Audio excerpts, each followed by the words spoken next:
C'est dans le cadre de la célébration en différé de la Journée mondiale de l'orphelin célébrée chaque 7 mai que le ministère de la Santé et des Affaires sociales, la Direction générale de la prévention du sida, ses partenaires, en l'occurrence l'OMS et l'UNICEF, ont répondu présent au centre de traitement ambulatoire de Libreville pour célébrer cet événement en présence des invités et parents. Les orphelins et enfants vulnérables. Attention. Mesdames, Messieurs les membres du corps médical, je voudrais tout d'abord sacrifier à la tradition en vous souhaitant à vous, illustres hôtes, la bienvenue au CTA de Libreville.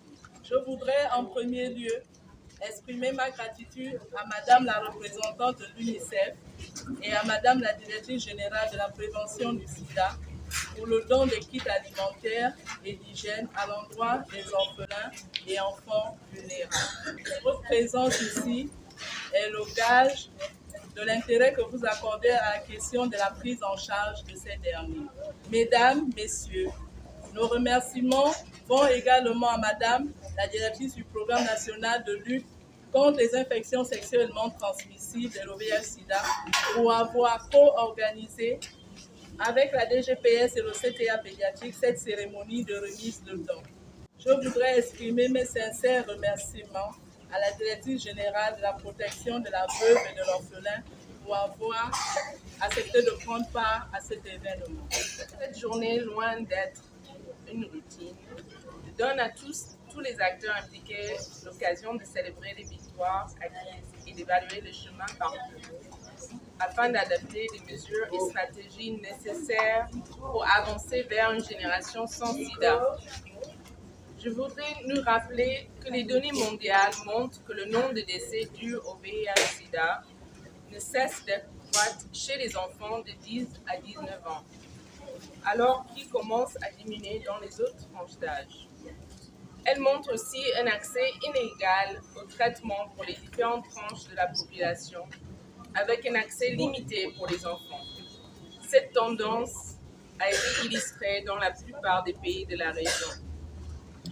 Au Gabon, la prévalence du VIH dans la population générale est de 4,1% et de 1,5% chez les jeunes de 15 à 24 ans, ce qui constitue la tranche de la population à laquelle on enregistre le plus grand nombre de nouvelles infections par le VIH. Le gouvernement gabonais continue de faire de la lutte contre le VIH-Sida une de ses priorités de santé publique et grâce aux engagements de plus haut niveau, notamment ceux de Monsieur le Président, Son Excellence Ali Bongo Ondimba, qui a pris d'importantes mesures pour le VIH-Sida, visant l'accès universel des populations gabonaises à la prévention, au traitement et aux soins.